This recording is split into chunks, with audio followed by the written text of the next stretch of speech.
তোমার আর তোমার আল্লাহর মাঝে কোনো গোপন আমল আছে নাকি যেটা আল্লাহ ছাড়া কেউ জানে না?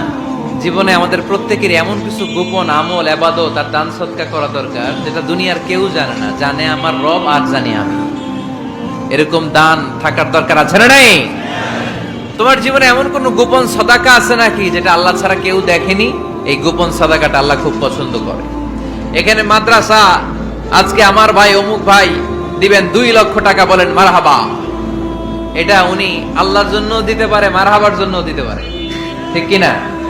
কিন্তু রাতের আধারে রাস্তার পাশ দিয়ে হেঁটে যাচ্ছেন, মসজিদের দান বাক্সটা লেখা, উপরে সাইনবোর্ডে লেখা মুক্ত হস্তে আল্লাহর ঘরের জন্য দান করুন। কেউ নাই, কাক পক্ষী নাই। রাত বাজে 2টা, হঠাৎ করে পকেট থেকে 1000 টাকার বা 100 টাকার কচকচে নোটটা আপনি দান করে দিলেন। ওই দানটা 1 কোটি টাকার দানের চেয়েও বড় দান। কারণ দুনিয়ার কেউ তখন দেখে নাই, দেখেছে কে? কেউ